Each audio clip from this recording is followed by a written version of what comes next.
Brilliance Audio presents On the Ridge Between Life and Death, A Climbing Life Reexamined by David Roberts, performed by David Vries.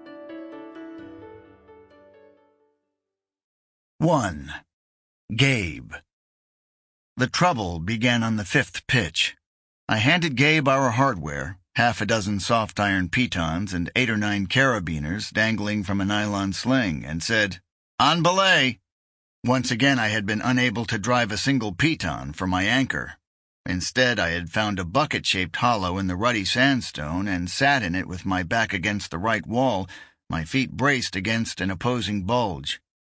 Gabe started up the inside corner, angling left as the arching dihedral dictated his path. The going looked easy, for he was moving with that jerky efficiency that had become his forte during the last 3 months. My breath escaped in a sigh of well-being.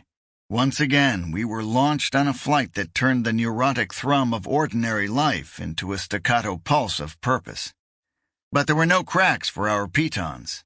That was the trouble with the first flatiron. With all the flatirons, those massive tilting slabs that stared east from Green Mountain over the mesas above Boulder. 80 feet up, Gabe sidled left around a protruding arête and passed out of sight. Still, he had placed no protection, so as I fed the rope out, I knew my belay was worthless. The rope stopped.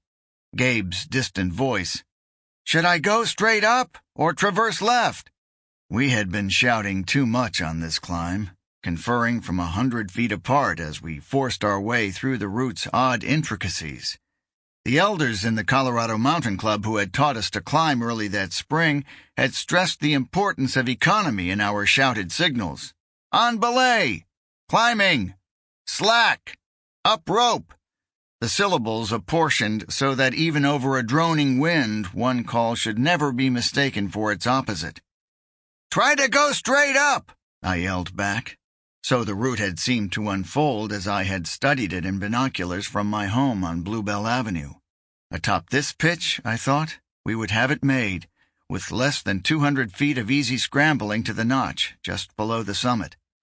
The rope inched out again.